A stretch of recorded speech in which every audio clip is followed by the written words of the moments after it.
திமிரி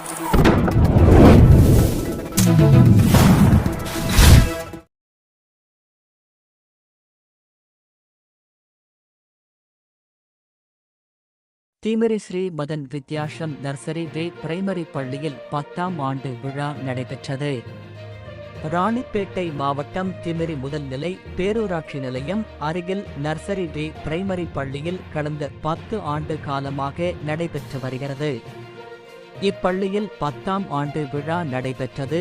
அதில் சிறப்பு அழைப்பாளர் திமிரி காவல் ஆய்வாளர் புகழேந்தி தலைமை தாங்கினார். சிறப்பு அழைப்பாளராக ஆட்டோ கண்ணன், கோகுல் பைனான்ஸ் மற்றும் விடுதலை சிறுத்தை கட்சி திமிரி பேரூராட்சி செயலாளர் ஏழுமலை இப்பள்ளியில் மற்றும் கரஸ்பாண்டர் எம்ருத் மனசந்த மற்றும் செந்தாமரை கண்ணன் கலந்து கொண்டார். நிகழ்ச்சியில் பெற்றோர்களும் கலந்து கொண்டு மகிழ்ச்சியுடன் ரசித்தார்கள். இதனைத் தொடர்ந்து கலை நிகழ்ச்சி நடைபெற்றது. அதன் பிறகு இப்போட்டியில் வெற்றி பெற்று 150 மழலை குழந்தைகளுக்கு ஆட்டோ கண்ணன், கோகுல் பைனான்ஸ் சிறப்பு பரிசு வழங்கப்பட்டார். தாமரை தமிழ் நியூஸ் செய்தியாளர் தாமோதரன்.